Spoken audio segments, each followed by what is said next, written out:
Greetings and welcome to episode 42 of the Metaverse Nomads live stream. Three of the usual suspects here. Myself, Jesse, also known as Whitticus. We've got Ray Veezy and we've got Fancy Hat. How's it going, guys? We're going down with the market or up with I don't know anymore.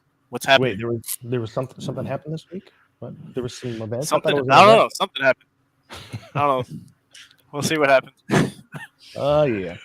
How you doing, Fancy? Yeah, it's great to be back. It is good to be back.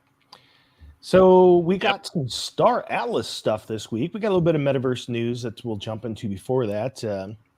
But we've got a bunch of good updates, things that are moving along with Star Atlas from the last town hall, which is probably the most eventful alpha drop Star Atlas town hall that I think we've had in quite some time. So it gives us some good info to work with, as well as they've been, of course, doing some good lore stuff and posting to their blog. So yeah, I was transcribing it in real time, and it was hard to keep up with all the alpha that was dropping out there. Nice. So we're going to start with what do we got on deck for news? So, yeah, the obvious first story is what happened to Luna this week. And, affected the whole ecosystem, the UST, the algorithmic stablecoin, and Luna just crashed by over 90%. And the price now is very, very low. So, Go to this. The 7 day. 7 day. Yeah. So see, this is what I was talking to you about before on the show, Ray. You saw that, like, I guess the news hit like on around the 9th, something like that, and then it didn't just do a straight free fall. That's like over the span of 2 days, but it just happened to be one freaking window where I was working on other stuff, and I go, you know what? I'm not going to pay attention to the market right now. So, man, I just got wrecked. I rode that all the way down. And you saw there was, like, once you heard news like that, you could have gotten off the ride, stopped some of the bleeding, but no, right. I just rode that sucker all the way down and got beat the hell up. Yeah, it sucked that this happened in such a short amount of time. A lot of people were probably or aware of something like this probably happening, or if not, were maybe moving money around, but so many people lost money. And other than the shorts that were made just in the last maybe 24 hours or a short amount of time, people have made money because Luna just jumped up 3,000+%. So, people, it's a shame that it happened the way it did. And right. But if you kept your ears to the ground, it was always something that was potentially going to happen. So with these algorithmic stablecoins, it's just So all the Bitcoin that's potentially backing the price of Luna essentially had to have been sold off because that was held as collateral in a sense. And then we don't know what happened with the Bitcoin yet, to my knowledge. So a lot has happened since the initial drop all the way up until today. And there's a recovery plan that's going to be issued today. I was traveling, so I wasn't able to just keep my pulse on what's happening on the current updates, but supposedly there's a plan, and the Luna token has gone up, right? So it's a risky play, but I don't know. To each their own. Right. Yeah, People hoping it's and going to bounce off the floor.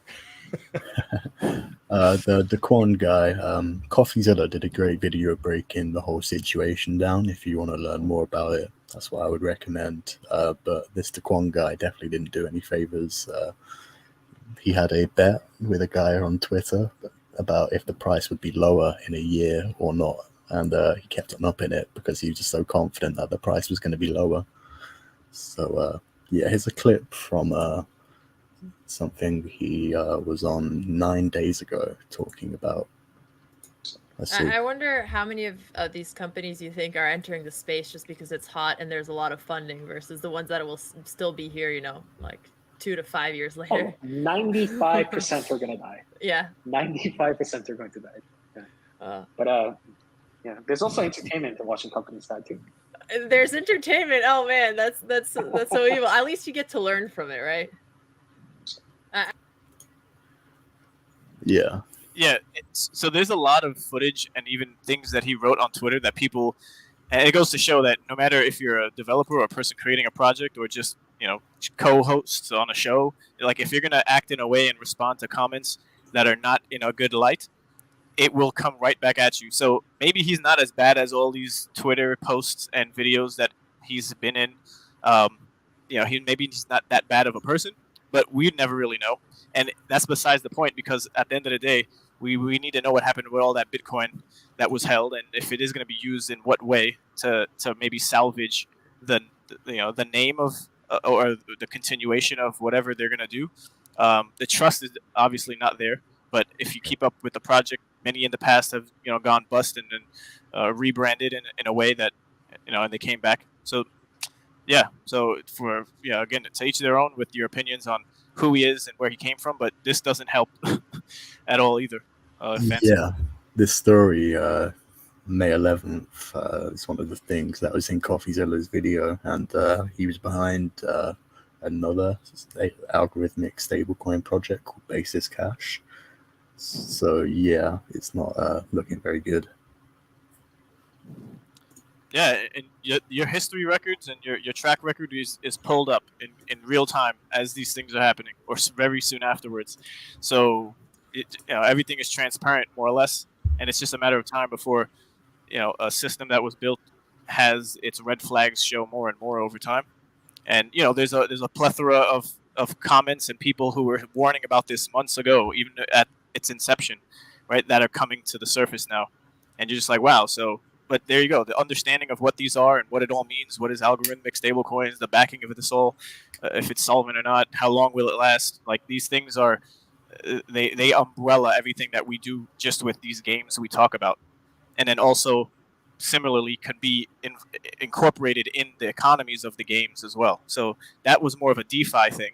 Yeah, I think it was like Levana, one of the games being built that was like a decentralized exchange similar to DeFi Kingdoms on Harmony, but all of the ecosystems projects kind of went down following Luna, more so than just a macro downtrend of the markets with Bitcoin.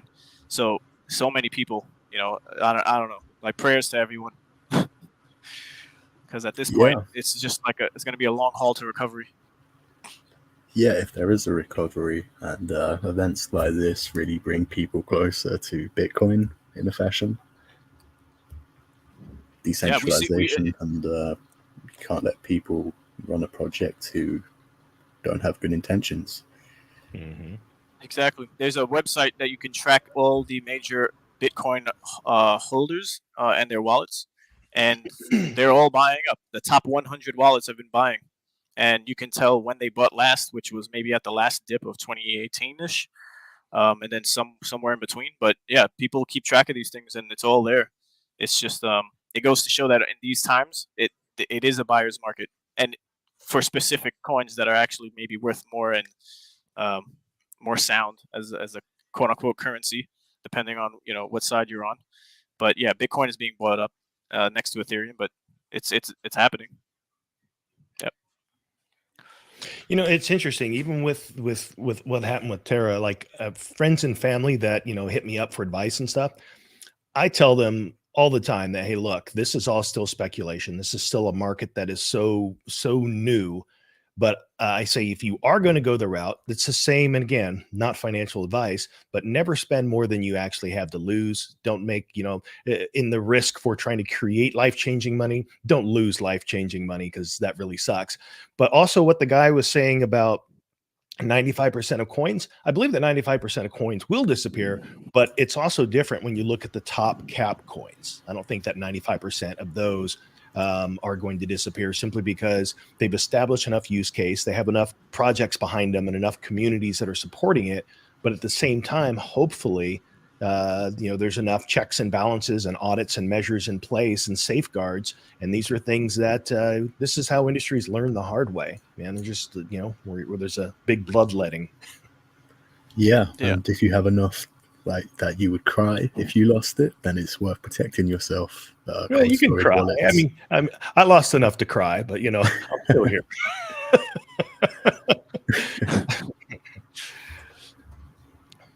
So there was a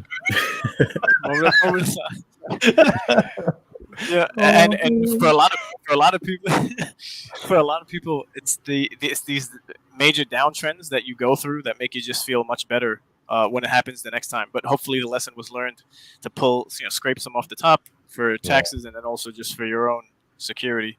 But this is not financial advice, so do as you please. Yeah. And another interesting news story this week was that NASA has partnered with Epic Games to build a Martian metaverse simulation. I thought this was a really cool announcement.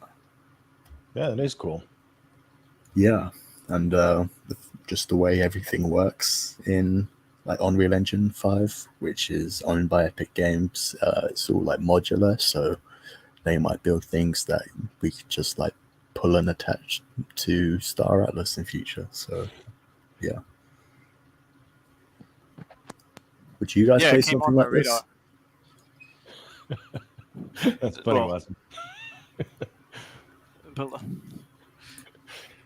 So Epic Games is doing. It's interesting. So as I've been like doing a bunch of metaverse research, I obviously did a whole bunch on Epic Games and on Fortnite, and it's just amazing that how there's essentially 3 engines that are jockeying for position right now to be able to create 3D worlds. So we're going to keep seeing, news like that with Epic, with Unity, and also with Omniverse, which is NVIDIA. And the reason that they're also a big player is because basically Omniverse came from out of Pixar. So when Pixar was trying to figure out how do we create these immersive 3D worlds and also allow for collaboration of 3D designers around the world, they developed this Omniverse platform. And it's since then evolved in such a way that it seems to be one of the platforms of choices for brands to look to build their digital twin. And of course, there's going to be a lot of overlap because there will be things that work within each of these engines or things that are built in each of these engines that can actually be used in some of the others. But yeah, just the big push towards realism, is just blows my mind. Like how far we've come from Pong 50 years ago, 2 paddles in a freaking ball, to stuff now that's really difficult to say whether it's it's real or CGI generated. Yeah, great point. Yeah, it's all promising. I look forward to seeing some of the other competitors, and it's going to be good when there are actually things to play. And there was a lot of good things about Star Atlas this week, even though the market is looking quite red, and people are talking about legislation, which So, every time I see it just every time I see talk about legislation for it, when they look for an opportunity of a newsworthy event to be able to push legislation, it just reminds me of the driving force behind why they're doing it. And I was talking to Ray about this, so I'll pull this up on the screen now because I think it's kind of relevant. It's that here. Share screen. Yeah, I'll play the video afterwards. Okay. Cool. Is this guy right here. I don't know if you guys ever come and take a look at this thing here, but this is the US debt clock. And you can just look how fast this thing goes up and how much they keep adding to it. You can actually come over here and go back all the way to the 80s, where you can see that we hadn't even hit a trillion yet, to where then it jumps all the way up. Let me jump all the way to 2000, where at this point, now it's 5.7 trillion. And then, of course, today it's at 30 trillion. And then, it just keep spending. And so the US government's talking about regulations when it's like, there's no sign of being able to manage what we have. And it's like, hey, we need money. Here's another stimulus package for billions. Where's it going to come from? We can't even pay the debts we already have. So it's just the death throes of fiat currency and just looking for ways to maintain control. Not to say that there's not going to be some use cases for where there might be some legislation, but just to go at it blindly without understanding it. And when I say understanding it, I mean, I think that the bulk of them understand it the same way they understood Facebook when Facebook was up on a hearing. It's like the questions they were asking, it was just completely absurd. So how do you guys make money? Yeah.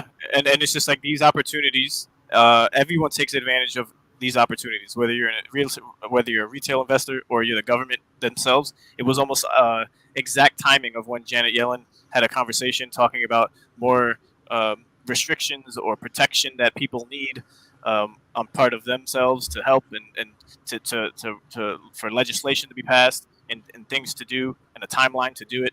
As the market was going down, they mentioned UST. I think they also mentioned USD, another stable coin they mentioned.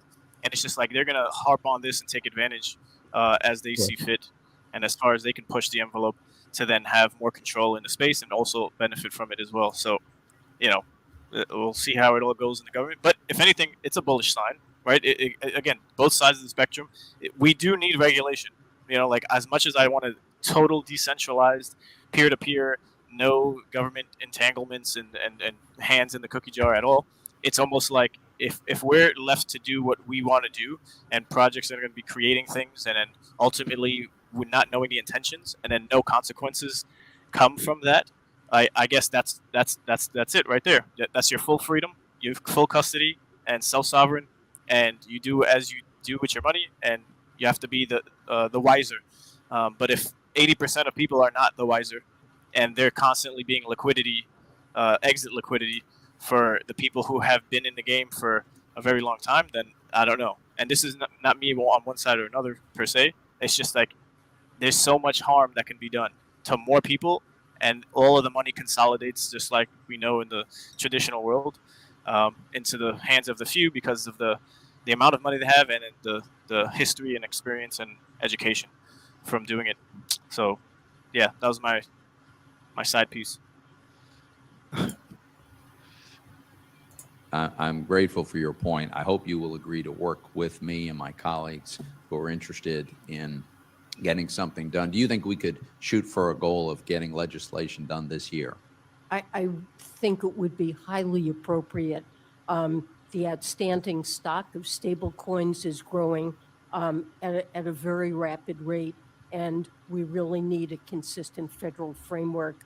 I really look forward to working with you and members of Congress to devise legislation that would accomplish that. Great. I'm grateful for your point. I hope you will agree to work with me and my colleagues who are interested in. That was a clean loop. I didn't even realize. But yeah, the rhetoric will continue, and I don't know if the interests of the people are totally what they care about, but as time goes on, we'll just have to see. Yeah, I agree. And it'll be interesting how that happens. I know there'll be pushback, but will it be enough for them to care? Stay tuned for next episode. Oh, okay. Yeah, I was going to say the things that I'm really most interested in. Again, we're in this interesting place where so many technologies are colliding, and so many different ideas, and so many ways that humanity looks at itself to get a bit esoteric. And we're at this place where we have an opportunity now, the way the web's going to change towards decentralization. And if we can create virtual worlds in the metaverse where these economies and these forms of governance can be practiced in such a way that we actually get to experience and see what decentralization looks like, what does a distribution of power look like, then hopefully we can learn from that and start to implement some of those models into the real world. Because what ultimately happens when we don't do that now with centralization, be it centralized government, centralized finance with banks, all of these things lead towards just an absolute abuse of power in a situation where it's ripe for collusion, where no one except the people at hand then in the corners are being able to figure out how the rest of the people are supposed to live based on the rules that are put in place. And I think we're in this time where we're going to see that start to shift and change. It's going to be a bumpy road. It's going to be a long one, but we're in a place now where the technology and infrastructure is going to support new ways of being. And we're going to have the opportunity to explore those. Yeah. So on to the next story. Citibank and Wells Fargo invest in Talos for $1.25 billion, which is a cryptocurrency company. So as prices tumbled, they're buying, which is bullish, as I think. Yep. You're going to see big money coming in over the counter and not swaying the markets so much, but yeah, the manipulation is on another level from many angles. Keep your eyes open. Huge. Yeah, I agree.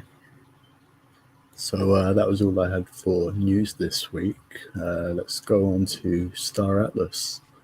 So, yeah, we discovered what Scream actually means this week. It's changed around a couple times, and I would have been unsure if you asked me, but it's ship combat resource extraction and manufacturing. Which, yeah, like how it says combat. It wasn't something I was expecting this early. I think it's bold. I think it encompasses a lot more gameplay than I expected. I thought that for the first, I mean, we're going right now from basically just staking to now making this big leap to include a lot of different gameplay elements. And I know we've got a lot to go through, but just even the number of resources, the fact that this is going to be looking to be the switch to more of a player-based economy where the players are creating the 4 Rs of resources for ships. Yeah, so it's a big leap. Yeah. I'm curious, is this supposed to be all released at the same time with the first version, or is some of that going to be left out? So this is one of the questions that Chipto answered on the town hall was, what would you do on day one? So you deposit your ships into Scream and build up faction points to progress your player. You will need Solana, 4 Rs, and a ship. Your ship will drop into the central space station, 1 per faction. The highest tier of Starbase is 6. You deploy your ships out, collect resources, craft products, gain loyalty points, purchase more hangars. And the medium risk zone, that's going to be like a future update. Okay, so there is no medium to start. Wait, I think I got that wrong. There's no hard. No. Okay, yeah, right. There's no high risk zone. Yeah, but there is. So there's a low risk and a medium. That's how I understood it too. Yeah. So it's going to be interesting to actually see what does happen on day one, like transitioning out of the Scream, the score gameplay, which is still going to be active when all of this comes online. The question that I didn't hear asked on the town hall, which I think is an important one, is have they figured out ways for this to integrate with hardware wallets, or is that going to be an issue, at the time of launch? And the other thing, like that Punjab mentioned there, with regards to upgrade hangars, buy more slots. This is the one burr that's stuck in me about how it's being launched, and hopefully it'll be changed before they get there. But one of the things that was said is that, hey, to participate in this game, all you need is your ship and a little bit of Atlas Solana for the transaction fees. Well, it sounds so far like that's only partially true.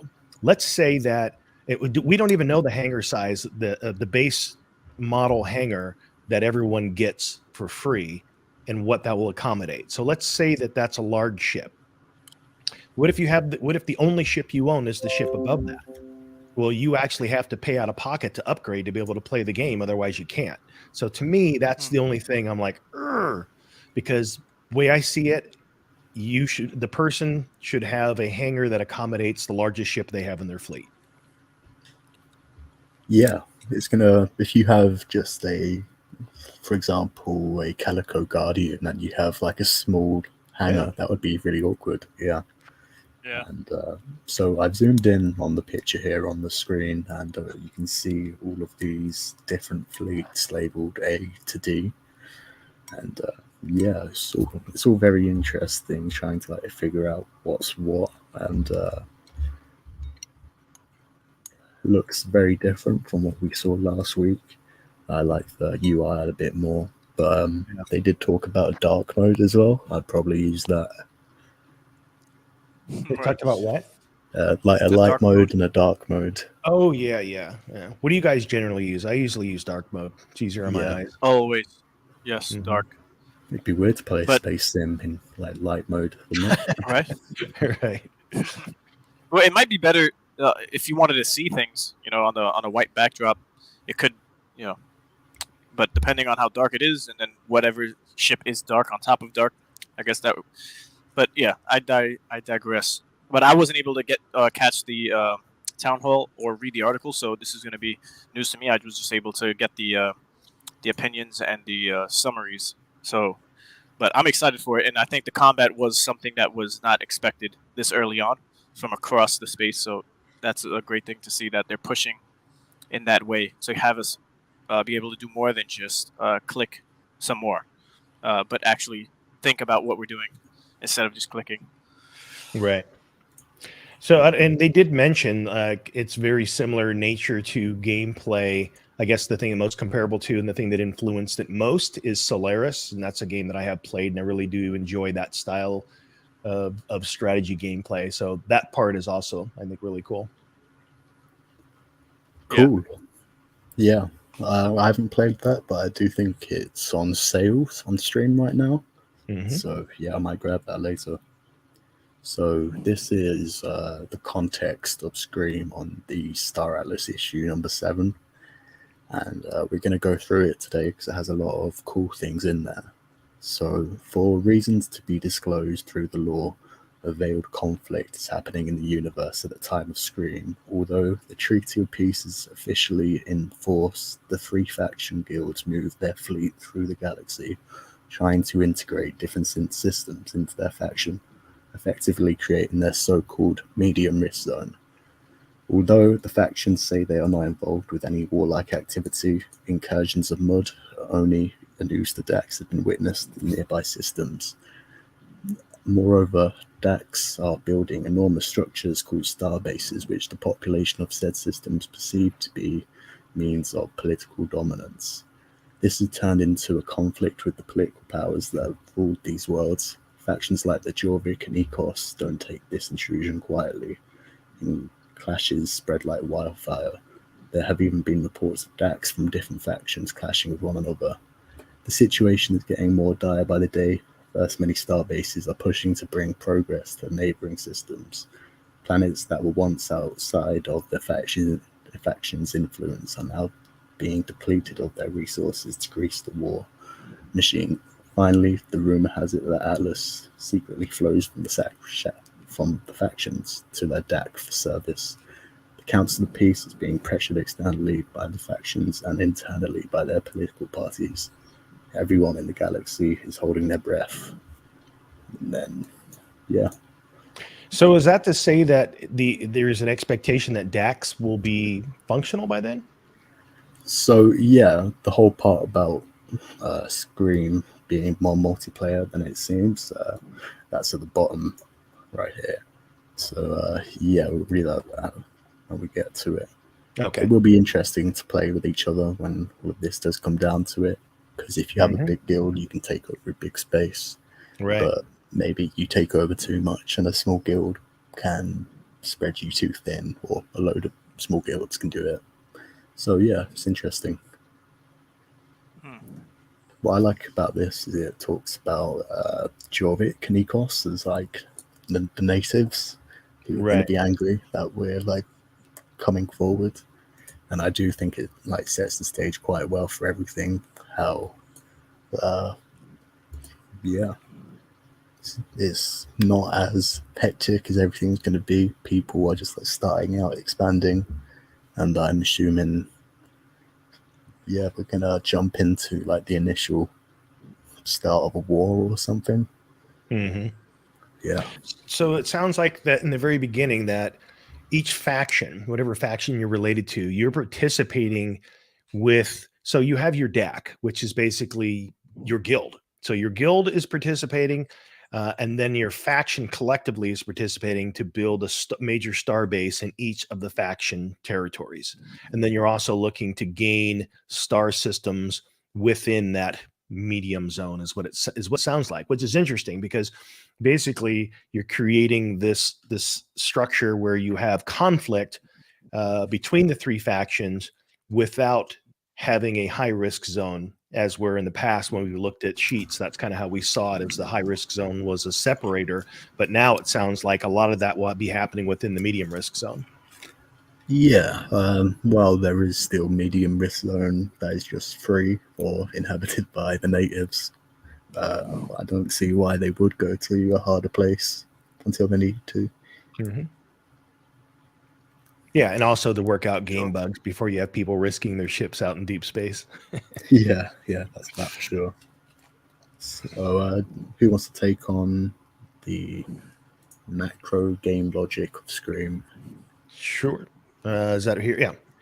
To summarize, Scream is about dominating different star systems for the benefit of your faction by gaining access to various resources. The heart of Scream gameplay is the starbase. Starbases are structures that serve as economic and political support that allow a faction to control a given star system. The higher the tier of starbase, the stronger the hold of a faction in that system. Greater consolidated power from the higher tier starbases enable members of the dominating faction to harvest the resources of planets further away from the system center. That's interesting. On the economic front, starbases will serve as a deposit of harvested material. As a starbase progresses through upgrades, players will be able to use it to trade and craft refined materials, creating more expensive and complex space infrastructures to support their factions in outer space. In this sense, the creation, upgrade, attack, and defense of starbases are of utmost importance to the factions. This is true for the DACs of Star Atlas, as well as this represents a faction's grasp of the galaxy. The coordination of these actions, together with the resource gathering and the logistics of the supply routes, constitutes the core of Scream gameplay loops. So, yeah, it's interesting in that we know that there's going to be 20 resources, but we don't yet know what these resources do. We know 4 of them. Actually, we don't know 4 of them. I was going to say the 4 R's, but we don't know if the 4 R's are something that are manufactured from the resources. Like, in other words, are you mining fuel directly, or does fuel have to be created? Things like that. Obviously, you're not going to mine ammunition, so that's not going to be a resource. So will there be 20 resource types, or is when he refers to resources, I'm wondering if he's just saying that basically there will be 20 different items that can be used for crafting and also become the crafted goods. Yeah, I think there's if I'm thinking resources, I'm thinking of the 3 that each faction has as it shares on the I guess the official website. That could be 9 of the 20, but we don't. I wouldn't know if there were any that were mentioned before this, in maybe articles or whatnot. But go ahead, Fancy. I'm not too sure, so I have them here. It's 10 on Icium and Diamond for mud, ONI is Jasperus, Chisenik, and gold. Then Ooster is Viscovite, Dodaline, and lithium. Right. So if these Yeah. are local resources, as it states, then maybe the rest are going to be where you wouldn't consider it your zone. And even if it is, it would probably be in a different region. We know like Tufa and the Chai ships need to be built not in the most immediate first zone, and you need to venture out to get those materials. So I guess materials and resources they're different, but I guess a lot of the resources that we don't know enough about the different types of resources yet. Just the ones I guess that were just shown here. Yeah, I And, agree. And I like how at the end of Jess's part here, the logistics are now being mentioned as something that's going to be more important, as it was just like a topic of conversation. Every one of these space games, logistics is like a very important thing to Right. pay attention to and to get down um, and situated with. But now it's going to be a reality. So hopefully everybody was planning along that timeline. But it's time to get to work. Logistics. Speaking of timelines, does the roadmap in notation, does it suggest when they're hoping to have this completed? Is there a target?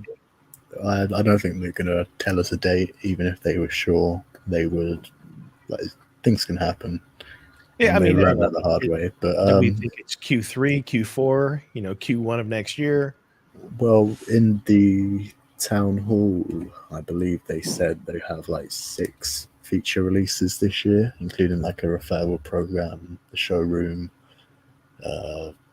and they also mentioned a secret project that is going to be revealed at the same time as the showroom. Yeah. Where, what does it say?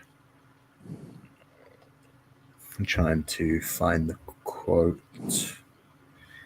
Yeah, a secret project is going to be released around the same time as the showroom, flying around space with NFT assets, replayability, multiplayer, and guild meetings were mentioned. So, yeah, that'd be real fun. No idea when all of that will come, but yeah, sooner than later, hopefully. Hey, Hugness, was that mentioned, or is that you're speculating Q4? Curious to know. And then, yeah, so of those releases, then also I'm assuming that they're trying to work in the Polis DAO into that as well, as Polis continues to take a dip. What is it, down to about 70 cents right now? 78, somewhere there? 60, 78, something like that. Somewhere. It's down there. 72 cents. That's yeah. And I'm also curious to know, have they mentioned recently what the governance wallet is at right now, the one that collects all of the 4Rs for ship missions thus far since mid-December? Curious to know what that's at. I think they did release which wallet was in, so they're just assuming we can check it after that now. We could try and dig that up for next episode. Cool. Yeah, the DAX thing is pretty cool. I mean, if they can get that in place, and they are doing some stuff that it's interesting in this space right now. When you're developing a project, a lot of it you're trailblazing yourself because it hasn't been done before. And then fortunately, there's other things you can pull from. There's no doubt that Star Atlas gets to benefit greatly from the years of development on Star Citizen. No question about that whatsoever. The progression of development for the UE5 version of Star Atlas would be a lot further out if they had not had that to lean on. But examples of things that they don't have to lean on are, for example, the wallet integration they're going to have within the showroom. That's something that they had to create themselves. And what's cool about that is that they're making a software developer kit available for people to use that and do cool things with it. So I think that is one of the ways that Star Atlas is really serving the industry by sharing the things that it is creating so that other people can expand upon that, which falls in line with an open web, which I think is pretty awesome. Yeah. Sure. Do you want to take this one, Ray? Yeah, let's do it. So, if star bases are the cornerstone of Scream, And Galaxy's environment, the Galaxy's environment is the game's foundation. Every star system will be composed of planets dispersed through different locations in the star system. Each is unique, possessing different attributes that determine the materials that can be acquired from it and its overall utility in the galaxy's economy. Since star-based construction and defense is a demanding task, requiring that players commit substantial resources and human coordination, they must consider how the conquest of a said system will impact their faction agenda on a political and economic level. Therefore, players should analyze the planets present in each system. In Scream, more than 20 types of resources will be dispersed amongst planets throughout the galaxy, or among the planets throughout the galaxy. They will obey a logic of rarity and location, meaning that some resources may be more common in a part of the universe than others. All of these resources will have in-game utility for factions and players on their path to conquer the stars. So we foresee the mobilization of factions to secure rare resources and materials found in the deeper reaches of space. Last but not least, however, take care with those deep space expeditions. Otherwise, you will see yourself out of fuel and out of options. That's exciting. Yeah, I like the fact that, like I said earlier, we're going to be doing way more that involves planning instead of just clicking. So now it's incorporating guilds and its multiple members to coordinate on the back end, rather in the discords, to mobilize in a way now that was not a reality just months and months before. Rome specifically planned for, and other guilds as well, for all of this, as if it was going to happen that day when the Rebirth campaign was out and you could buy the posters. So the enthusiasm is there, and it's just about time that the Star Atlas caught up with some of that enthusiasm. So thanks team. Yeah, and that strategic gameplay that it looks like it's developing into is a pretty awesome fit for our internal structure for being able to get squads together and be able to collaborate and make missions happen. So I'm excited to see how that rolls out. There's a couple things that for me that I was curious about. So I was looking for clues in some of the things that Chipto was sharing. And he did mention that when you go out into missions, and I don't know if this is something you were saying is probably a little bit further down. If so, just let me know and I'll hold off on talking about that, about what happens in the different zones and what you can lose. Is that later, Fancy? He mentioned it on the stream, yes, but he might have put it in here as well. Okay. There's some overlap. But okay, so if you don't know, I'll go ahead and just share it. So he was talking about how when you are in the mid-tier zone, first of all, there's going to be an opportunity for PvP and PvE. So you don't have to commit to one or the other, but you will, if you are in the mid-tier zone, there's going to be situations where you could not lose your ship will respawn, but you will lose your cargo and you will lose the 4Rs. Now, the thing that I was hoping that someone was going to ask or that he would mention is what happens to your cargo? Is it just sitting out there? Is it acquired by someone else? Does it just disappear? What happens to that cargo?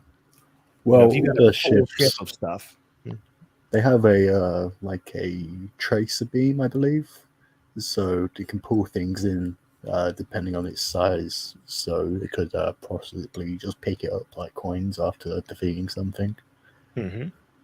That could be interesting. Yeah.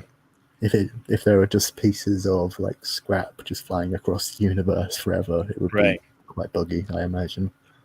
Or if you had someone, I mean, that could be a use case where I'm making the future. If you've got someone that has really good scanning equipment, and they're actually out just looking for scraps, scrap hauler going out that's got good scanning, could be a way to make a living. One of the other things no, go ahead.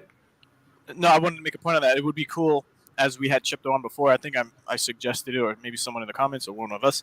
But having a timer on when a ship's resources are just floating from a battle that was lost or not, or anything that's out there. Maybe the scanners have first dibs on depending on how efficient their scanning is to with a time to get to it, and if not, then it goes public so everyone in the area can see that that item until it expires, if there's even an expiration on these materials, because that would have. But then again, on the other side of the spectrum, it would be a mass battle or rush to one area, and it could be flanked.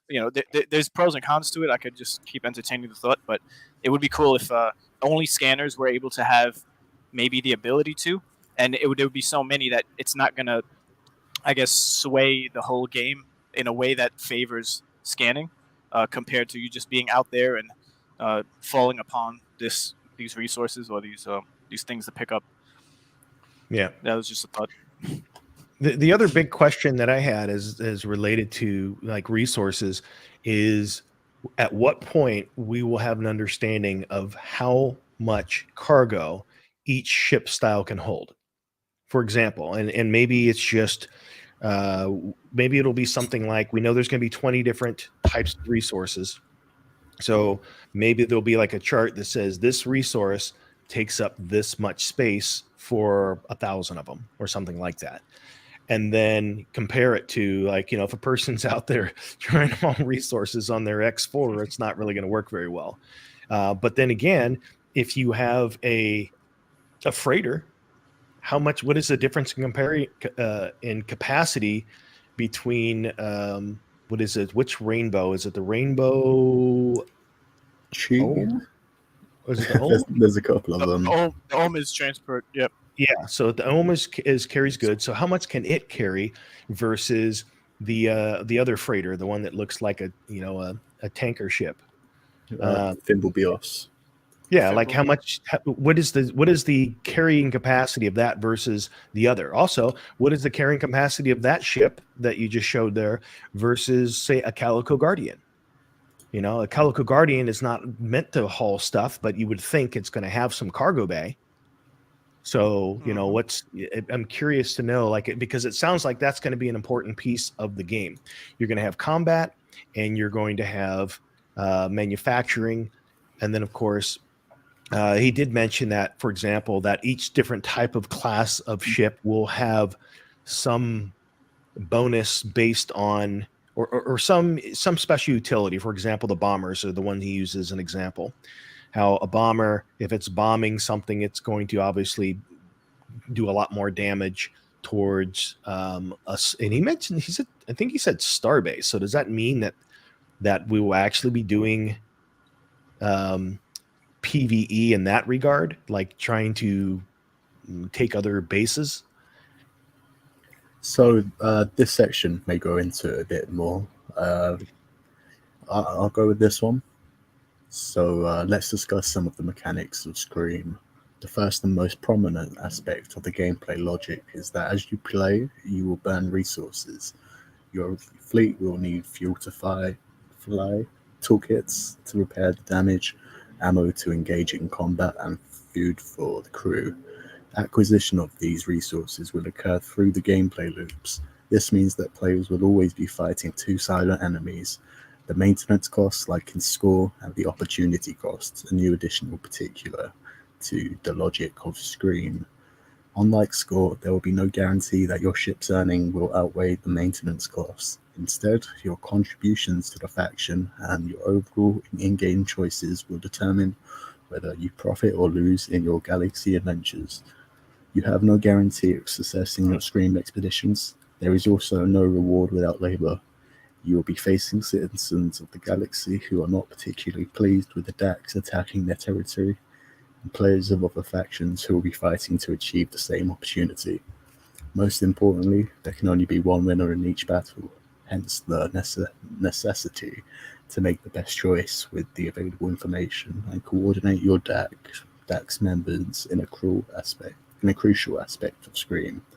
Don't expect to conquer star bases by yourself. This takes us to the next topic. How will players rally to defend their factions and spread their power? It all starts with hangers. Yeah, and that's quite an interesting topic to discuss, but yeah. Sorry, Rick, go on. Two things that stood out to me was there's no promise on a return on investment on whatever your actions are going to be for Score. So that brought to mind the millions of dollars worth of assets that VCs are now entrusting a guild to manage. and if it's even worth doing that, instead of just staking them. So that essentially keeps those ships out of the zones to either PvP or to harvest resources with. It's a numbers game at that point, right? And then the minds of the mathematicians need to get to work. And then the other thing, I think, if I could remember now, was I don't remember. So, but yeah, that one was one of the major ones where it's just like, what's the incentive now to even participate in score if the promise, or at what points in times will it be beneficial? What gaming loops and habits or routines does a guild and its ships need to do to be profitable, right? Do they even I think there's going to be a lot of time that's put into just the numbers of everything, as it's always been a main focal point. So we'll see how it all pans out.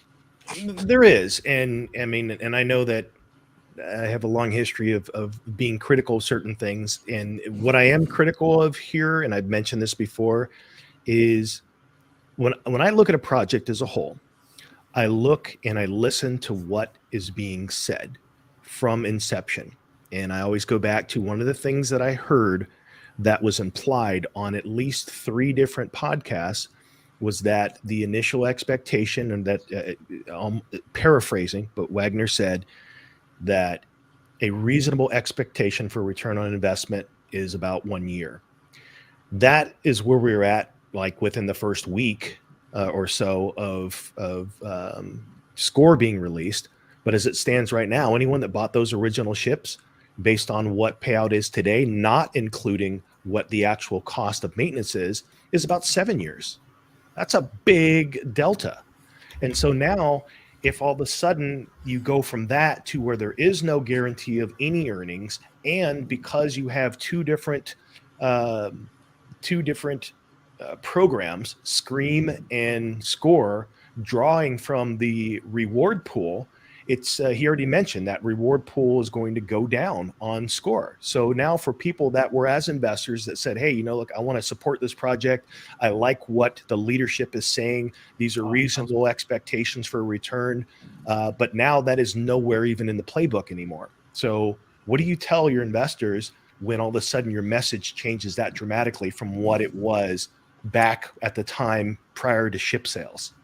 That's a tricky one. Well, yeah, so you reminded me of my second point of the reading was that active gameplay is rewarding. So this whole space of NFT gaming is transitioning to that, where it's just that you don't play to earn. Like, you need to be skilled and be good at something to then earn more than just what could potentially be a loss over time from your initial investment, or you never break even at all. Right. So it might not be for the faint of heart, but all of the games, and they're wording it in a way where you're going to play to own over time, or if you're going to be skilled, you'll earn enough to get your return in X amount of time. No promises, and whatever was said before was just for that moment in time, as the era was literally different than it is now just months ago. So yeah, skill-based playing is where everything should end up, right? We shouldn't just have people just putting money in and then taking it out once they get it back, because where are the gamers, right? We need a balance, a healthy balance of investors and gamers, and then people who, the ecosystem needs to be more diverse. Right now, it's just.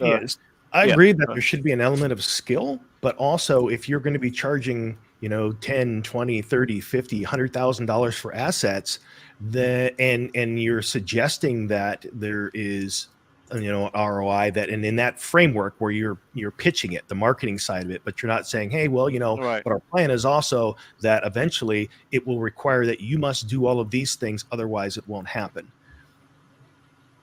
Yeah, that's challenging. Yeah. Because over time, the economy could be so robust where it's almost like a stable coin type of economy where you can expect to get, based off of certain habits and logistics and whatever your plan is for playing the game, you're going to come out knowing more or less it's going to be this amount of time to get a return. But until then, does all the assets of initial investors just go down tremendously and then balance out to what the market is going to tell you it's the price instead of what they were actually sold for? And then that's just going to be a loss, for that initial investment, and then you have to just make your way into the future with how the economy is going to end up being instead of what we think or what was told it was going to be. So if I'm an average player and I match also the average amount of time played and the effort put forth, that should be kind of used as a baseline. If I don't show up at all and I'm not playing, then of course I shouldn't be earning, and I can appreciate that. And also if you have a rental model or something like that, where then I could loan or make other use of my assets and things like that, that also is helpful too. But I think there should be like an established baseline. And, you know, even if it was 18 months, 2 years, I still think that's reasonable. But also, I mean, that was mentioned, and that was the expectation I think that the community had, but we are nowhere near that now. So, right, yeah, getting in early to get out early, maybe, but who knows? That might end too over time, right? Shout out to Shopping Channel for the comment. So those days are dwindling very fast as the wording and everyone's just transitioning as far as the developers of these games. You know, they get everyone in. And, you know, not with ill intent, but, you know, just because we support the project. This is us talking about numbers and return on investment doesn't mean that that's all we care about. Right. As we know, the breed to rent model, right, with a lot of games, or the tokenomics of the governance token versus the utility token, as there's a 2-token model. Like, there's all these factors at play that could either destroy a project if all the people who get in are just doing one thing over the other. Right? If you're going to breed to rent, if that's a model in the game you're in, then that could be taken advantage of and exploited to then put downward pressure on the tokens, right? And if there really is no governance to any governance token yet, because everyone is still centralized in more ways than not, then what's the point of the governance token? So we have to put things into perspective, and maybe this Luna crash maybe made people think twice about how much money they're putting into certain tokens. But hopefully, if everything falls in line with the DAO coming out and staking and maybe renting ships, like Jess was saying, it'll balance out what makes us return or get a return in a sooner time than later, based on what was said. Because we have to meet each other somewhere in the middle. We just can't hold everyone's feet to the fire every step of the way and then say, "Fuck this," you know, this is a trash project.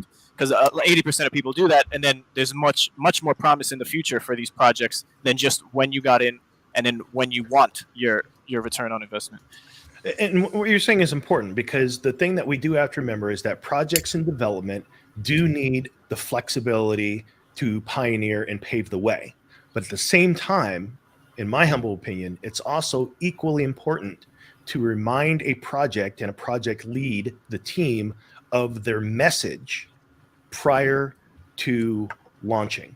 That doesn't ever go away. And it's not like there's not flex, but when you say things, you should be held accountable to the things that you say.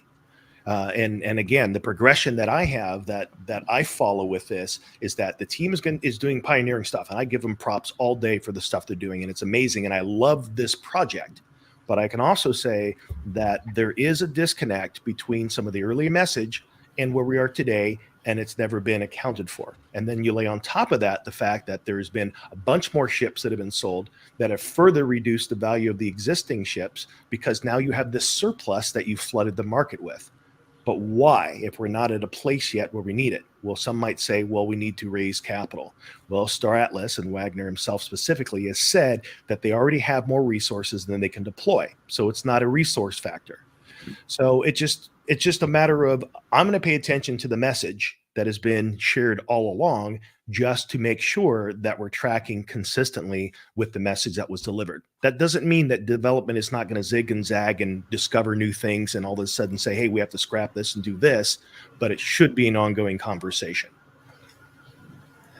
Yeah, I agree. We kind of had the same problem with Gala, always releasing new NFTs. Right. But if they are going to build a blockchain game, they do need these assets out there already. And it is something we do need to appreciate, because, as you said, it is a massive feat they are trying to achieve. Yeah, you could throw Axie Infinity in there as well, into that bucket of things that were shown or said in a roadmap and that were talked about and essentially promised to early investors or holders of the NFTs, and then only now, until there's enough downward pressure on either tokens or the community now rising up on some level to demand that there's a forum or a place to talk, to hold people accountable in a certain way. And it's not really asking for too much.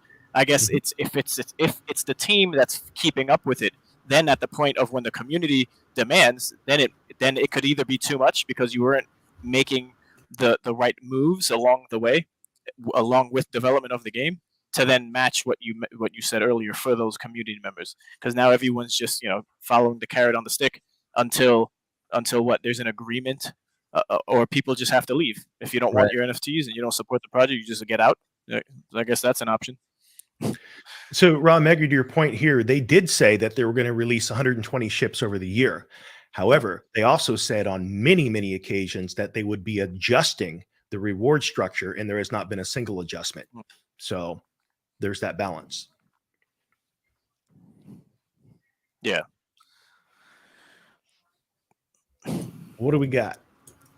So this was about hangers and faction loyalty.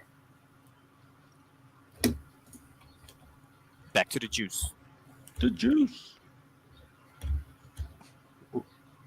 Oh, are we here? Yep. Each player that we're at? Yeah. Oh, is that, am I on deck? I'm not sure. Yeah, I think so. Yeah, if that was the order. All right. Each player that chooses to venture into the void in Scream will start at a hangar within their faction safe zone. So that's pretty cool. I think we all knew that.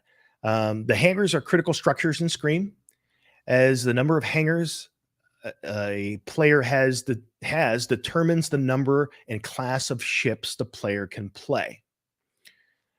There's also structures organized in tiers. So the higher the level of your hangar, the larger the vessel you'll be able to fit in it. Here's where things get interesting.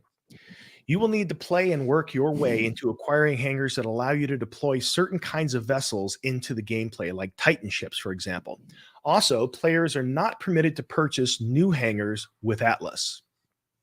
So I guess what they're saying here is that you can, your first hangar that you get, you can upgrade that immediately with Atlas to accommodate your ships, but you can't buy new hangars with Atlas. You'll have to use points in the game to get new hangars, I'm assuming. The three factions are very sensitive to who acquires new hangars, as space is limited in their bases. Only those who have proven themselves will be allowed to expand their fleet by acquiring new hangars. In other words, you will be given the privilege of acquiring new spaces for your fleet inside Scream through consistent and meaningful gameplay in the interest of your faction. Huh, that's interesting. So that's essentially saying that how is that determined? Like, is that go to a DAO vote, or is that just to say that you've got to earn points, and those points are what gives you the ability through your glory from what you've accomplished to be able to have more hangars? Or is there actually some other way that the faction itself can say who does and does not get additional hangars? Well, perhaps that's like something that we could be awarded for having our ship staked and having like the fleet rank, or it could just be like a reputation system, like WoW, like it's easy to get the first system, then a bit harder to get the next level up, and a bit harder until you're exalted. Right. Yeah, the way I read it is that the faction, whichever it may be that you're in, are gonna have like achievements to unlock or to work towards, and then through that consistent, meaningful gameplay of accomplishing those achievements, maybe that little bar going up of percentage of completion, then you would have the privilege to acquire new spaces for your fleet, and those are going to be like the biggest macro goals. Some might be easy, take shorter amount of time, and some might be more difficult that require bigger ships that people might not have in the faction to contribute. Mm-hmm.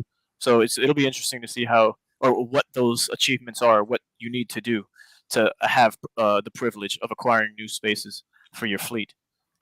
Yeah, so the way that was worded, the three factions are very sensitive to who acquires new hangars, as space is limited in their bases.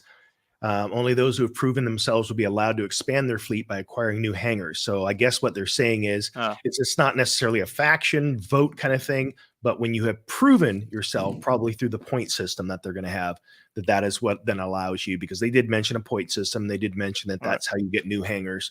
But initially, just to accommodate parking your ship in the garage, you're going to have to, if you got a big ship, you're going to have to upgrade it with Atlas. Let's see.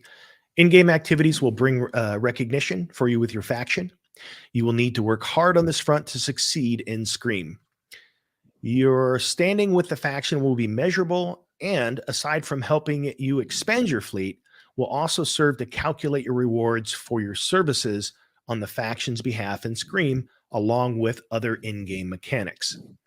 Rewards will be paid to the members who serve in the Scream Wars by epochs. As soon as an epoch ends, the faction will divide a share of the earnings of that period among the players who served. It's interesting. I wonder how long those will be. Is that we're talking about? Like, is it a couple days, a week, a month? Yeah, the timeline. Your rewards will they'll be. Mhm. What's that? No, I was going to say for sure there'll be ranging timelines for any of these to be achieved for sure. Right. Your rewards will be proportional to the value you brought to your faction via your actions with your fleet. In other words, no payment without adding value. No glory without taking risk. Scream fully embodies the principles of our metaverse ambition.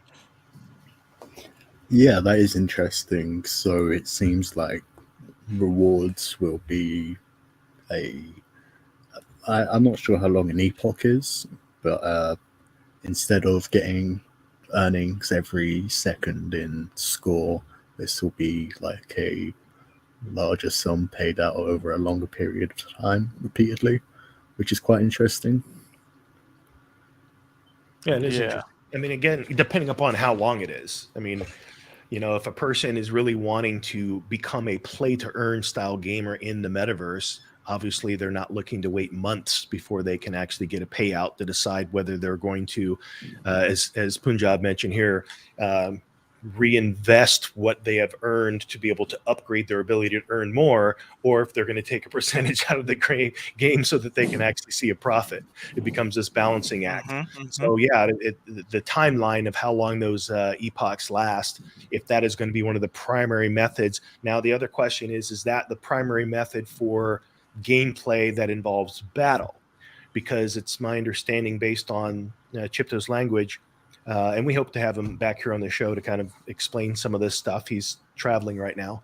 But also to understand, if a person, for example, wanted to not be into the battle side of things, but wanted to focus more on the harvesting and manufacturing and that sort of thing, which you did mention is a path, could you do that? And then how profitable could that end up being for a person that invested that time within the game? So that's one question, and then what other aspects of gameplay can you just be doing? Market arbitrage? Can you, as Wagner mentioned, don't go and speculate on the market and try and buy up all the 4Rs right now in anticipation that those resources will be more valuable once Score is launched, or Scream is launched, excuse me. That makes a lot of sense. Obviously, that's not a good thing to do. But then the other question comes up. Imagine a scenario where Score is still going to be dependent on the 4Rs, even when those 4Rs become something that are produced by the player economy. So now you have a couple of things, like, again, getting back to the person that wanted to support Star Atlas from the investment standpoint, or a group like MMA. What if MMA is putting forward a bunch of, they purchased a bunch of ships as assets, and then now there's two things that are going to happen with Score. One is there's the amount of rewards are going to be reduced because now the reward cap is going to be shared with Scream. That's one aspect that's going to reduce staking structure for ships. And then the other one is that now the 4Rs are going to have to be purchased from the player economy rather than the infinite economy that is now paying into the DAO within Star Atlas. So for Polis, the Polis DAO. So then we also run into a potential situation where the cost of those 4Rs could go up exponentially, and there could be a shortage, which then renders you unable to even utilize Score in a profitable manner. So there's going to be some interesting game mechanics to work out, and some interesting situations coming up where both sides of gameplay are going to get kind of wobbly for a while, I would think. Yeah, it's going to be easy. I haven't really imagined being able to go out and fight other players this early with Scream. I'm not sure if my fleet is like ready for that. I have quite a varied range of ships, and it'll be interesting to see what other surprises we have when this thing finally launches. It does seem like it will be quite dependent on the economy with 20 different types of materials, but I doubt we'll see all of them at once. Right. So let's move on to fleets and experience. I did want to make a point on the people who are trying to extract for return on investment purposes. Like it's going to be a juggling act to have or to have everyone satisfied depending on what they initially got in for. Because if you don't have a big fleet but you just didn't want to take part in any fighting, then you might not make as much because the game is going to push people to do more of everything.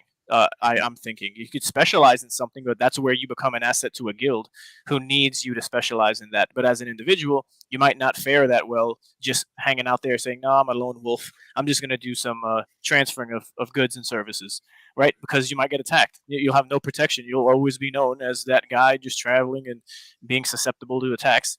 And then you eventually just like team up with someone, I'm thinking, because you want to be profitable in a certain area of gameplay, and as an individual, it might just be that more difficult.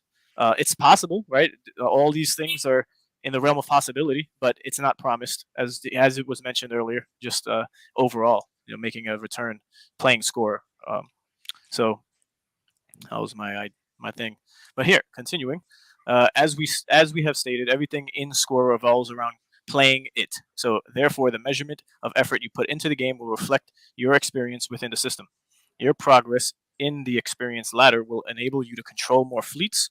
This feature adds a crucial layer of complexity to Scream gameplay, since on later levels, this will allow you to have multiple fleets at different points of the galaxy simultaneously.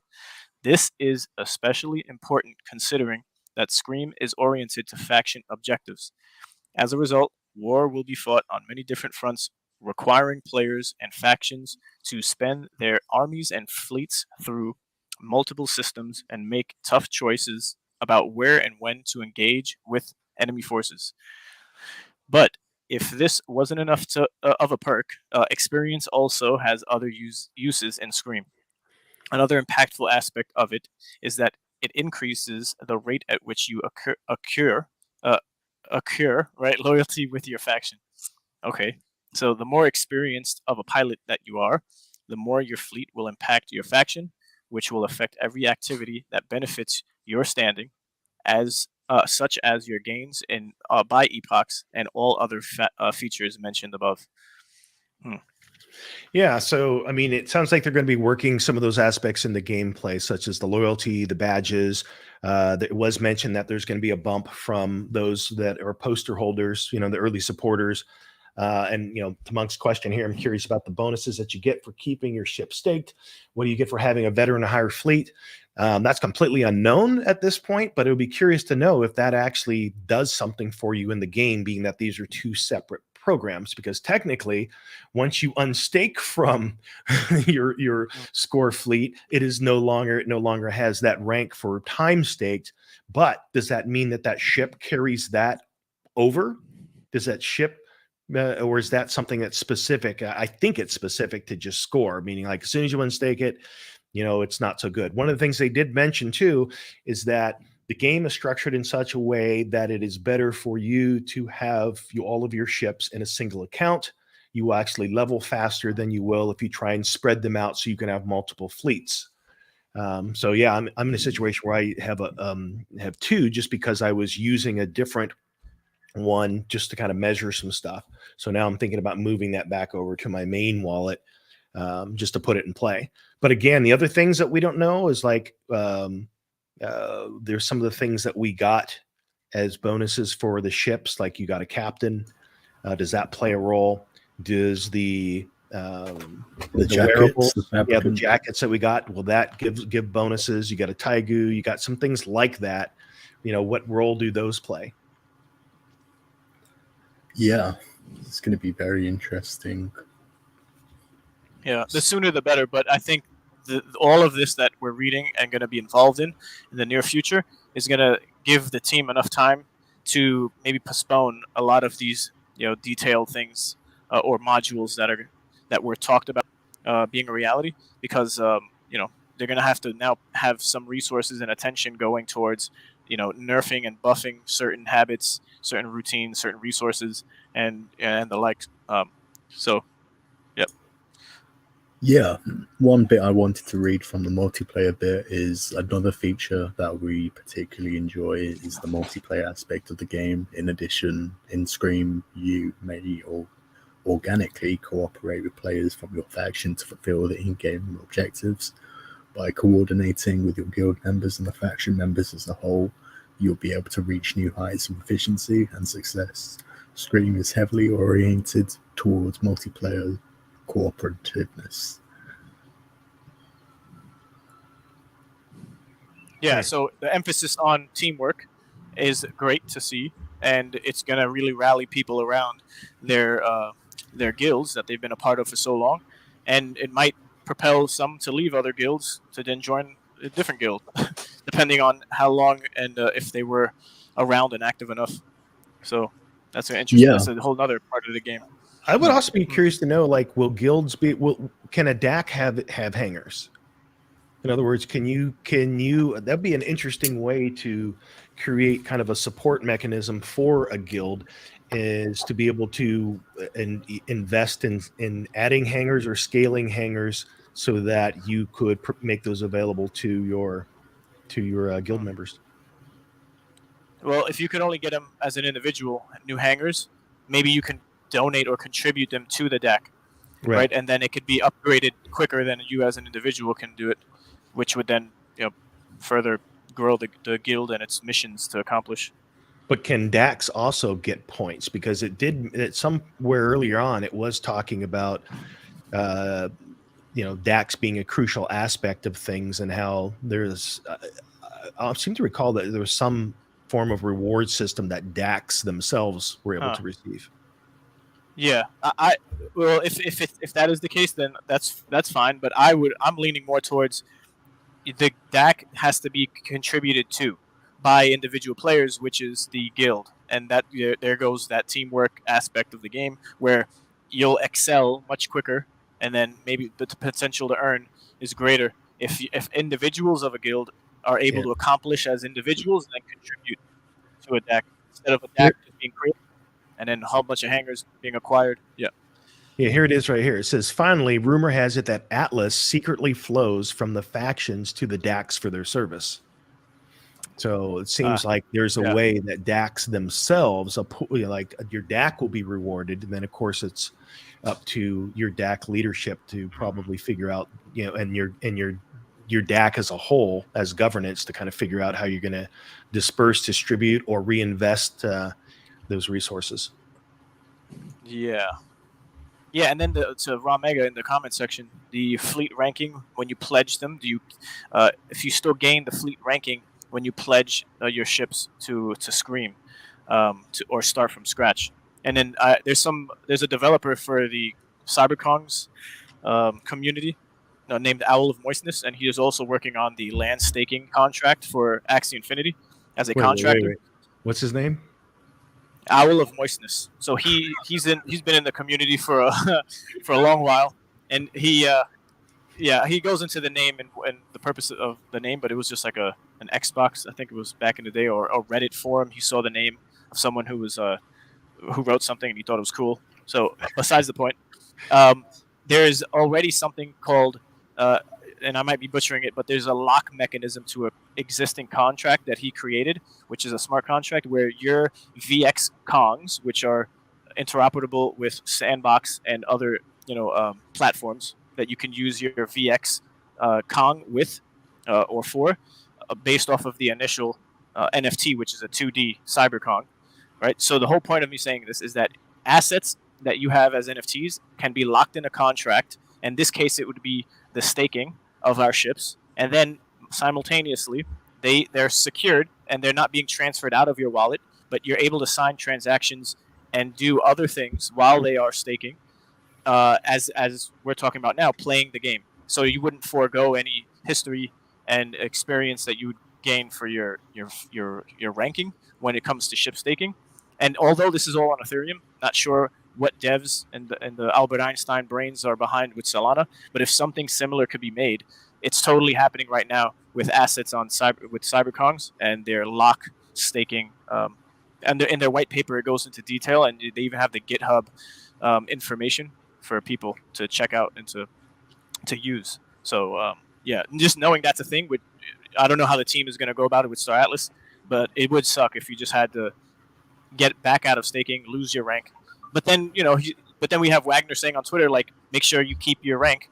So maybe at some point that's going to be a thing, or I don't know how they're going to go about it. It's exciting, but hopefully it's not one or the other. Yeah, some of the next steps include battle logistics, upgrades, crafting possibilities. Yeah, it's really interesting to have that insight into everything. Like last week, we had this video, and this week we have like the more updated hood that looks a lot better. So nice. Yeah, like this would look great with like the way we have this picture.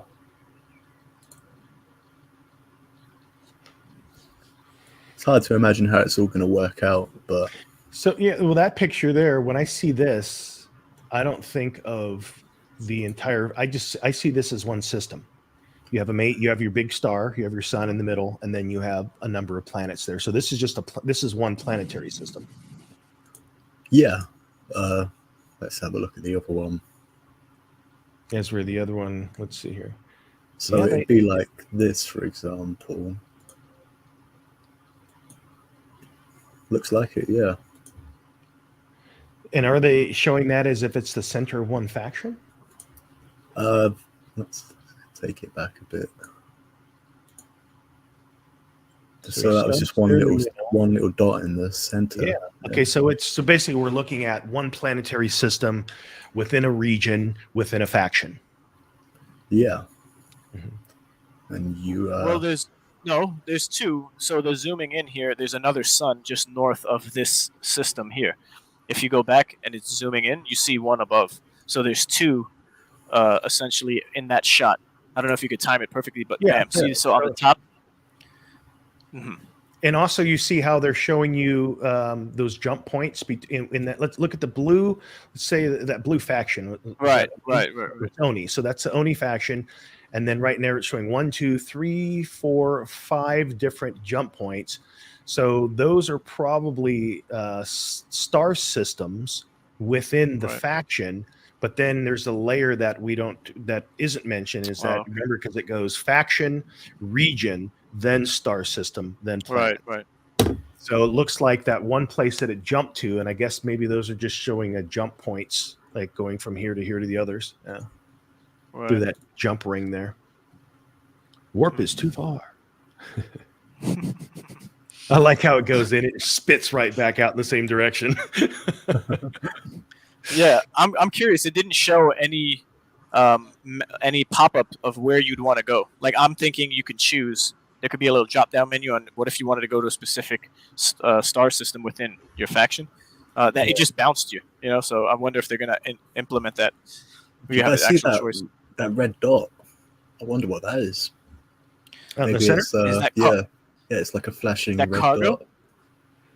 So maybe that's cargo everyone could race towards. That's probably a target point. It's like, so maybe like whatever your mission is just showing you the location. Yeah, or it could be like a distress call, perhaps. Yeah. Awesome. I do like the way it says you can unconsciously work with your faction members because there'll be these big objectives to do. So hive mind type of this. Yeah. I'm also curious, like, in-game communication for DAX, will there be a comm channel, a way that you can talk to people there, or will we just continue to be using Discord? Yeah.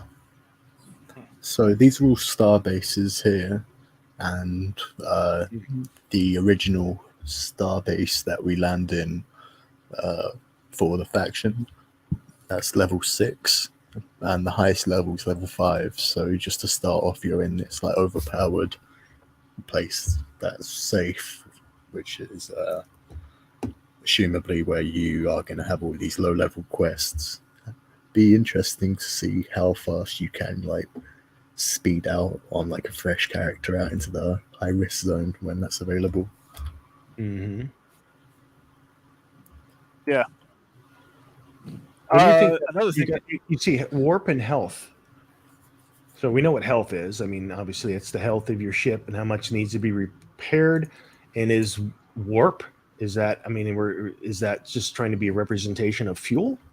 Like, because if up top at the top of these, we saw another thing where it showed you how much of the 4Rs you have up there at the top, so you can see all of those resources. But I'm curious what they're trying to display here, and how much of this is mock-up, and how much of it is actually model for actual gameplay.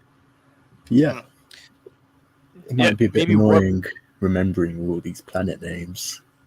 Earn for, but, and you yeah. And you can see that, like those ships, like the Ogrica, that Mick. It's not sure what the 5500 represents. Maybe that's its level number of points, and then it's a level 1. So your ships themselves, it sounds like they can be leveled up. But then if you have a ship that's reset, is it completely, when it respawns, is it back at level 1 with no experience, starting over again? And what happens to your crew and such in that regard? That would be quite savage if it reset however many days of staking. Like 150, I think, right now, since it launched. Yeah. I do think these buttons at the bottom are quite interesting as well. So there's withdraw ship, local inventory, cargo management, and on dock. Yeah. And not sure which language this is, but it's quite interesting. Well, that's cool. Yeah. So you've got the name of the planet up top. It's the number of the planet. It's a tier 2 planet that's mostly forested. It is colonized, and it's medium in size. And then, of course, they just got mock-up text. So even those displays there could also be mock-up, because we don't know what those are. What I guess those represent resources, and how many of those resources are left. So then that raises another question. Do what you see for resources in the planet, is that the collective resources available to everyone, or is that just what you see through your lens in playing the game? If it's collective, then the other question is do those planets replenish resources? I didn't realize it, but something's blurred out as well. Yes. Is that a Titan? So I was looking for this OMR 201 planet, and it's not there. It's not there. I think. So it could be that. It looks kind of green, even that's blurred. Yeah. So it's a forest type planet, and it seems to be like the only green one here. So that might be why I think these guys are fighting. But then there's that green bar on top. From this distance, it looks like a bar, and it's been depleted like maybe 25% of, if it 100%. I don't know if that. Oh well, yeah. On top, it's a ship. No, I'm thinking this has to be a ship, because then you see the blue and green. So that's why I said maybe it's a Titan, and they didn't want to reveal maybe how it looked, or if it's one of the. I'm kind of getting a Visa Sopod vibe from it. It does totally looks like that. Yeah, it has that kind of. That it's funny that we can extract that from a blob, but that is totally what it looks like to me too. As were the rest of those. I mean, it's clear that at least the ones on the right are the refuelers, the R8s. Yeah. At least they look like it. All right. Yeah, very cool. Tell us what you think it is in the comment section below. Right. Could be like a Titan ship as well. Who knows? Spilled coffee. So there was also the 2 for Attack tournament this week that ended, and 2 of our players were in the top 25, the Man and Alpaca Furioso. So that was really cool. Good job, guys. Real quick, I want to answer or just thoughts on this question here. Do we think it's a disadvantage to have a lot of extra small ships like the Pierce X, like 30 Pierce X4s because of the hangar system? That's a good question because we don't know the hangar size yet. What will the stock hangar will accommodate? And maybe is a situation where it will either fit one OPOD or 20 X4s. We still don't know that. We also don't know how far off like the race mechanic, because there is a lot of race ships, and I think that there's just so much opportunity for a race component for everything from the jets on down.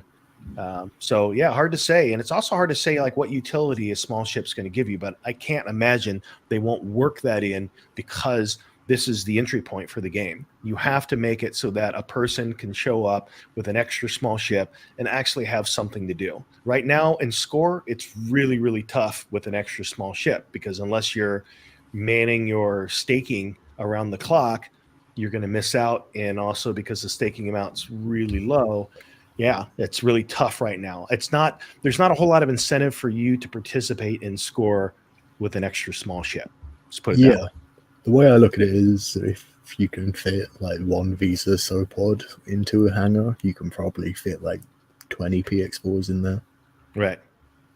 But then again, remember, like you can fit some ships in ships. Like right now, isn't it said that like you can fit a hero and a guardian?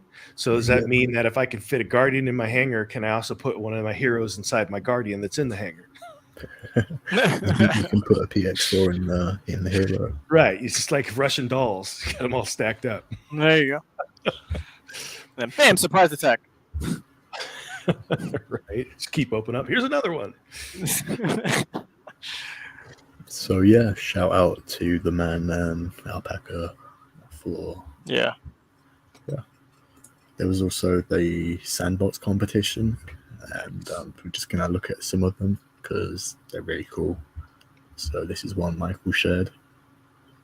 This is insane. Yeah. Didn't you say this person is like a designer? So that's like they have this background. Yeah, there's a lot of people in Sandbox who make things, and if you have the experience before the competition started, you had a massive advantage. Yeah. Because it is really complex, but also quite simple, but you can do complex things with it. This is another one. Yeah, that's pretty good cool. looking ones. Yeah. I like how it jumped out of the frame. That was cool. Stepping out. It's crazy some of the things people did. Transformers. It's the new stuff, yeah.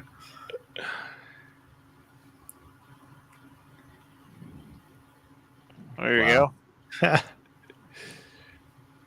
And he's solar powered.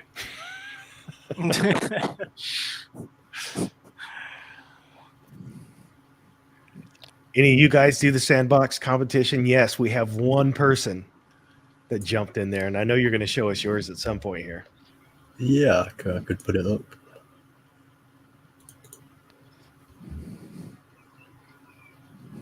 Who we got?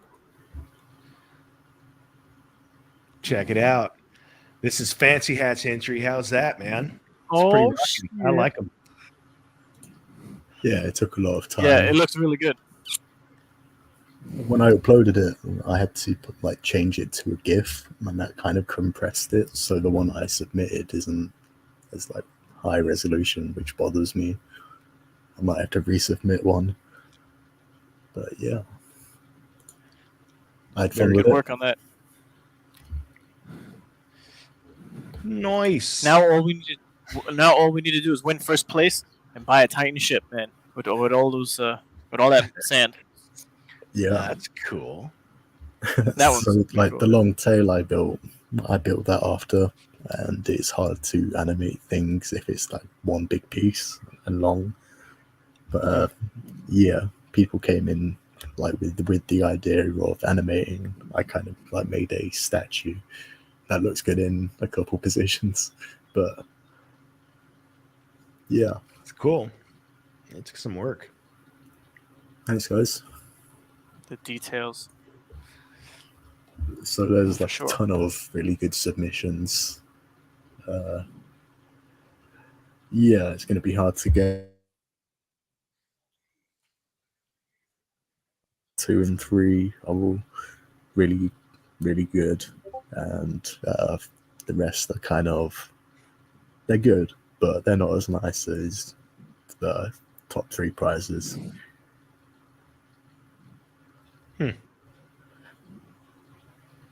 Wow, that's a cool one. Yeah, it's got a little bird. Wow, Dove flies in. like when you submit, you kind of hate everyone else who submits. I wanted to see the staff there light up, and then just like a wisp of smoke. Fry 'em. That's a good one. Like, get off my staff. Like, we're in space. How are you even surviving? Right? Space bird.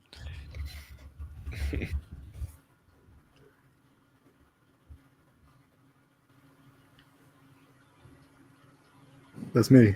There it is. There you go. Runner up. It's crazy some of the things people do.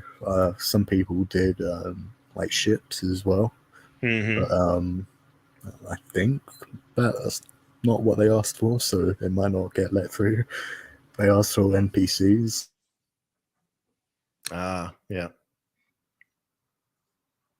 Even if it's like the best vehicle in the world. That one's cool. But yeah, it'd be fun to see like the best ones they vote for. That's crazy. All right, Whiplash. I think I lagged out for a second there. It's creative. Yeah. Yeah, just a second.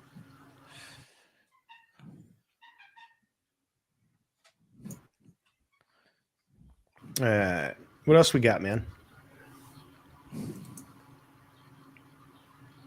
Yeah, I think I lagged out for a second there. So, yeah, we had the sandbox competition, 2 for Attack, and that massive town hall. Some of the interesting things were that they have like no exposure to Luna, that whole debacle. So that's a good thing. And the secret project I mentioned before, like flying around in Unreal Engine. That's going to be really fun. But yeah, so that's it for Star Atlas. If you want to go ahead with Axie-Ray. Yeah, I wasn't able to pull up some tabs or slides, but for the most part, Axie Infinity, we can play on Android now. So if you have an Android, you can download the V3 Origin gameplay APK and just start playing on your phone instead of your browser, like you have been, or the client for Sky Mavis. Also, there's maybe not as significant and should have been released earlier, an SLP burning mechanism where you could just put in the amount of SLP you want and it goes to a burning. It just gets burned, so it doesn't get held at another address. It just evaporates from the total supply. So there was some people in the community doing competitions of how much can be burned and contributing to the ecosystem, helping the tokenomics of SLP, as this is just another burning mechanism where you can just on your own just type in a number and burn SLP.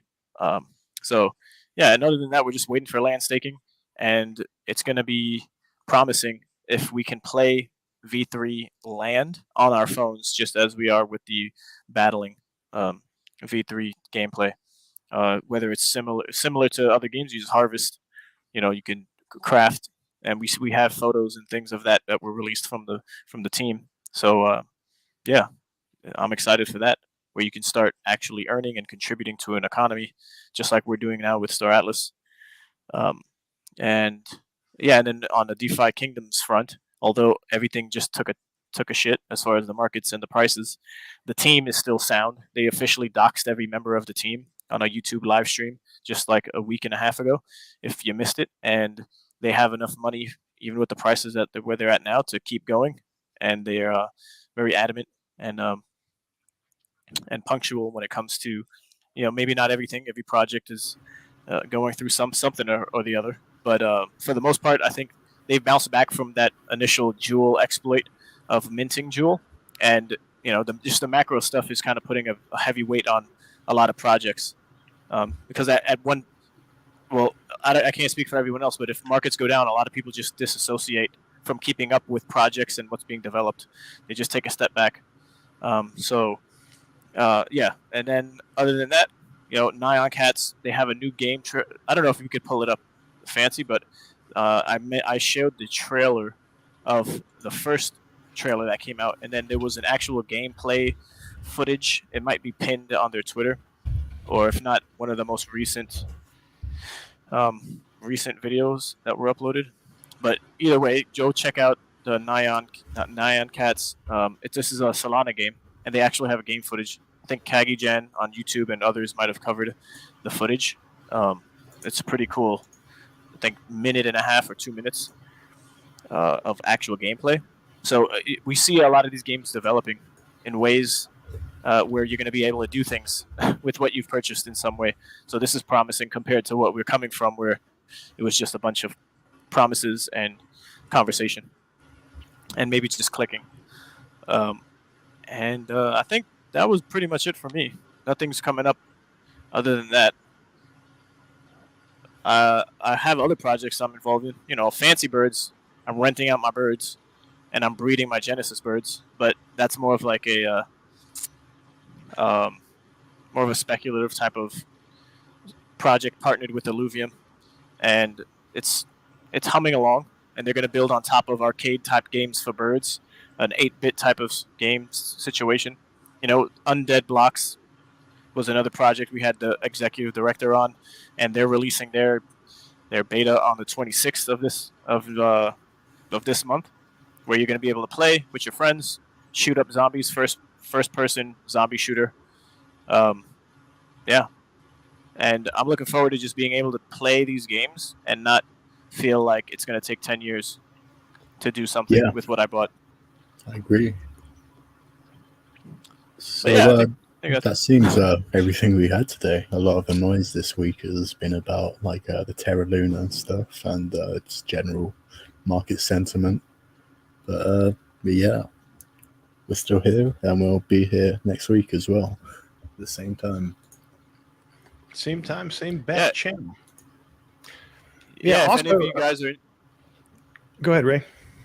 No, I was going to say for Gala Games, they have that May Mayhem. So for Spider Tanks, if any one of you are interested in picking up or playing with the free one, we have members of Rome who are playing currently. You could team up and make another team of 3. Or I think what's going on this week is individuals. So you have to move up the ranks as an individual compared to playing with a team. And and I think there's that Town Crush game that came out for Gala Games where it's a Candy Crush duplicate and potential of earning there. So that was pretty cool. I know that game was really a big daily active user type of mobile app. Yeah, there it goes. Yeah. So how much you can earn, and we'll see what the tokenomics are with this. But yeah, good one to watch. You wanted to say something, Witty, before? Oh no, just I was going to say that if depending upon whether or not we have a bunch to talk about next week, one of the things that I was going to share it this week, but we had the town hall for Star Atlas, so it had a bunch of cool stuff to talk about. But I've been in the process for the past couple of months now doing research on a course that I'm creating about all things metaverse. Ray and I were talking about this earlier about, one of the things that drives the market obviously is adoption rate. And one of the things I feel is really going to help adoption rate is by educating people, about what's being created. And so as a part of that journey, I've really been deep diving into all different aspects of the metaverse and all the building blocks. And one of them that really stands out that is pretty cool is some of the stuff that's happening with AI. And so I was going to share some of that this week, but if we have time, I'll actually jump into a little bit of that next week, show you some of the things that are actually out there functioning today that I think are pretty mind-blowing. Yeah, the team's out there. The Star Atlas team is out there, company meetups, so might not be too much from them next week.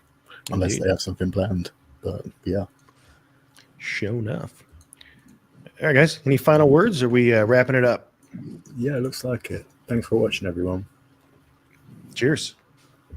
Well, Atlas Miner, take care, guys. You were born to pushed the block in search of ore. Now it's time that you are gone, so farewell, Atlas Miner. And farewell, Mud and Oni too. Who's the sector same to you? The pirate bastards ran him through, so farewell, Atlas Miner. They promised you a diamond mine, but I'll be damned, it's hard to find. I hope there's justice for their crimes, and farewell, Atlas Miner. And farewell, friend, don't take it hard. Getting killed ain't all that bad. I'll treat you well in the repair yard, so farewell, Atlas